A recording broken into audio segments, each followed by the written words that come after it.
I found this piece of art in kind of a serendipitous way. I was on a motorcycle heading for swimming one weekend and I saw it from afar on the road and I was like, I really want that piece of art. I kept thinking about it while swimming and I hoped that no one would pick it. So a few hours later, I came back and I had to pass through the same place. So I found it and I really didn't care about the price when I saw it because I was like, I want that piece of art. But thank God it was affordable and I got it. I'm so happy because it's a nice addition to my house. I really think I connect with it in some kind of way, on some kind of level.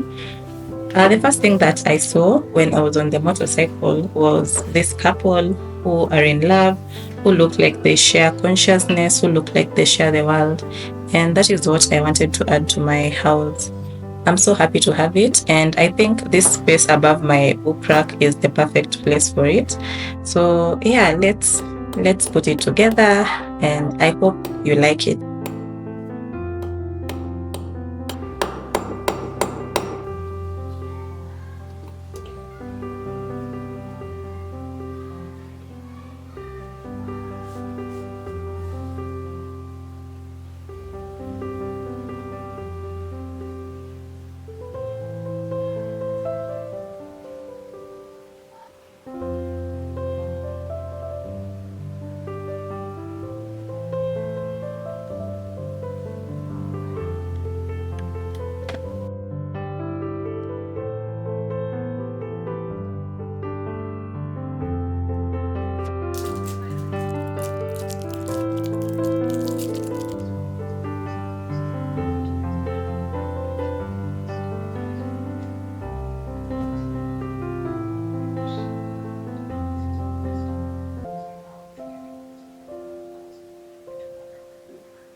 So for breakfast today, I'm going to have some porridge, some millet porridge. We have some toppings. We have groundnuts. We have some cashew nuts. We have some pumpkin powder.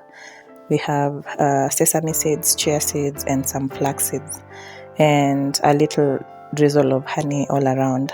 So I like this breakfast very much because it's usually so filling. I could stay hours just on it.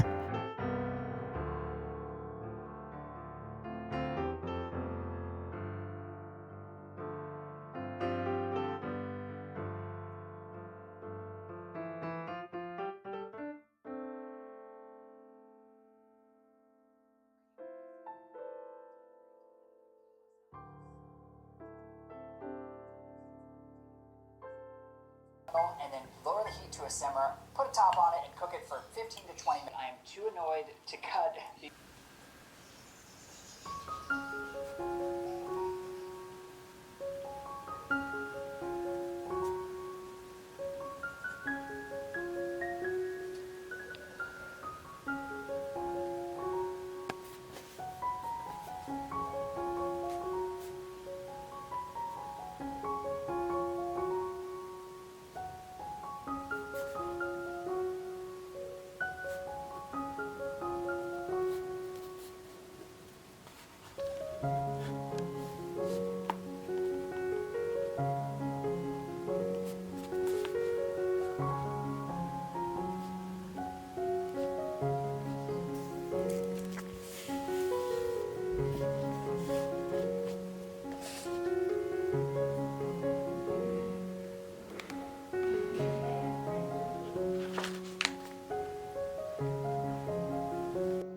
Hello.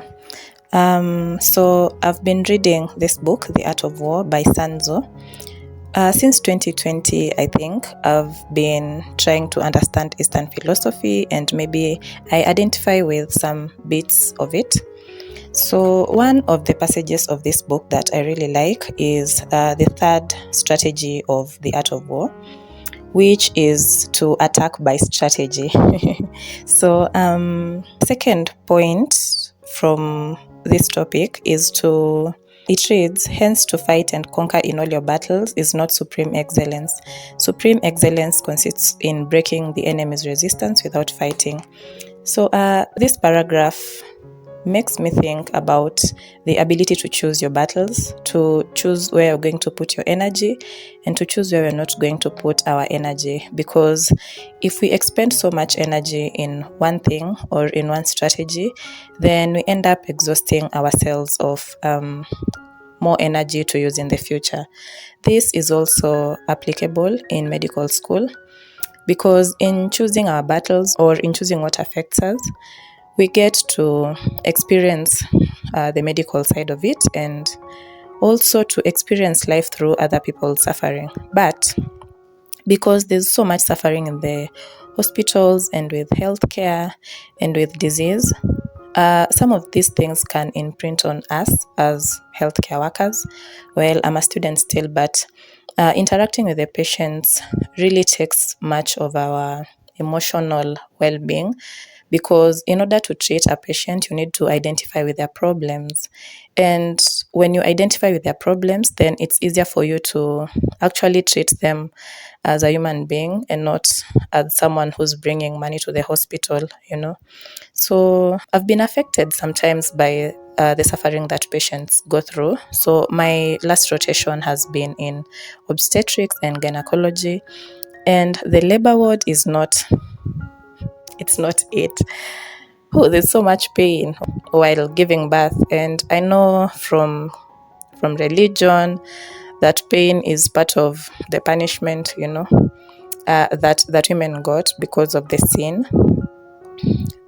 It's so much pain, and it takes a lot of sacrifice and giving up of one's body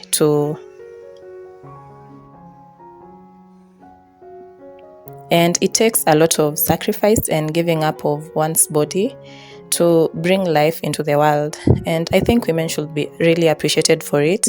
And healthcare that regards the women reproductive system should be researched. More money should be put into it, and we should have advances in things that reduce pain, because I don't necessarily believe in so much pain to bring someone on earth. I believe that we can ease pain much as we have to go through it. So one of the things that I've picked from my last rotation is choosing my battles, because sometimes when you take so much of the patient's suffering, it affects you psychologically, and one ends up feeling some kind of anxiety or sadness in identifying with this suffering. But we have to know that suffering is inherent in this world, and if you're not the ones going through it, someone else is going through it. And it's not necessarily wrong to not be going through suffering, but we can work in order to ease other people's suffering. That's why I think I love medicine, because it's an avenue to identify other people's suffering, to identify with them, to ease their suffering without necessarily having to put the suffering on ourselves. So that's one thing that I'm trying to learn. I'm trying to just see that the patient is suffering, but not necessarily take it with me, because it also weighs so much on healthcare workers. So I did my end of rotation exams yesterday in OBS and GYN. The clinical exams are always a tense, they always bring so much tension. They're always high stakes because you have to talk to the patient, you have to present the patient to the consultants. The consultants have to assess you in front of the patient. And if you're saying wrong things, probably the patients will laugh at you. It's a really high stakes thing that you really have to be almost perfect or very good at it in order to pass the examination. So yesterday's experience was all over the place because I was tensed, but I presented my case well, and I think it went well at the end of it. So one thing that I've been learning from my rotations and from examinations is that it's important to let go, because if we let these negative things, if we let them affect us, then we go into the next rotation feeling downcast.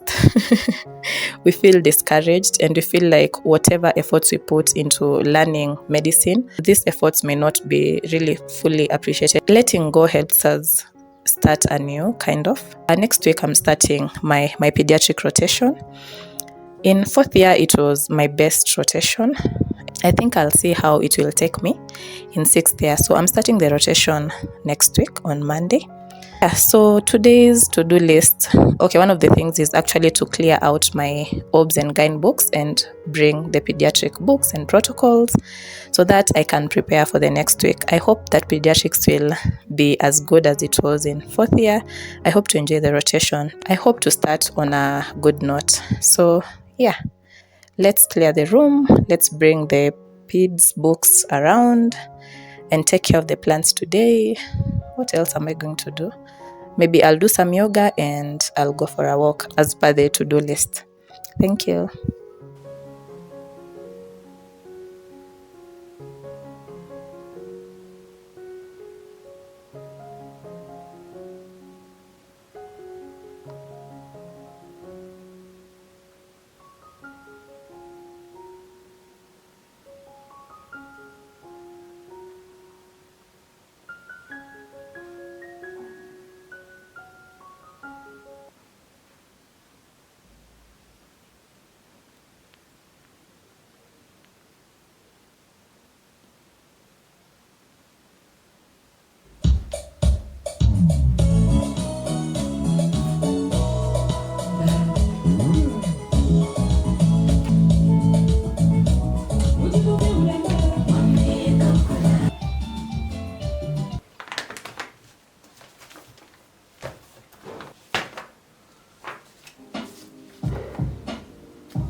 So today I want to take care of my plants.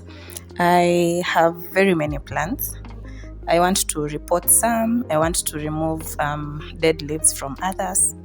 I want to propagate these pothos. It's been doing well, but I burnt it in the sun last year. So I want to propagate it and get like 5 plants out of it. I watched some YouTube video on how to do it in water. So I have this small tumbler that I'll put the leaves in, and then I'll see the progress. Something that plants have taught me this far is the value of patience, because sometimes you make mistakes when you're taking care of plants. Like I remember trying to put these pothos in sunlight, and it was a lot of light, and I wasn't aware that it doesn't want direct light, so it got burnt. Some of the leaves are really burnt. There's one plant over here that I don't think it's doing well. I think it's dying. It's this African violet, so I don't know what to do with it yet. Some leaves are surviving. So this was the first plant that I ever got.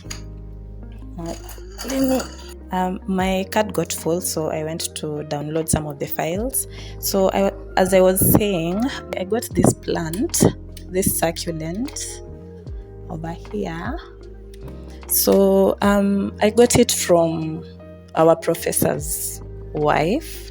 So last year we went to her place to visit, like as a rotation group. So she gave us this plant, and this was the first plant that I've ever had, and it is the one that has inspired everything else after that. So after I took care of it and saw some of the growth, I was so happy. It's just a rewarding thing to have plants. So this plant has gotten some few babies, and yeah, I'll leave it in this pot and see if it will become like a big bunch. They have various things to teach us, like the value of patience, the value of letting go of dead things or the bad weight in our lives as we grow new parts of ourselves. So like this plant, it's a giant lily. When a new leaf is sprouting, one usually dies. I'm not sure if it's a problem with my plant, but it's a pattern that I've seen with it. Maybe I think it's a way of growth, I hope to incorporate these lessons into my life. Yeah, so let's take care of my plants.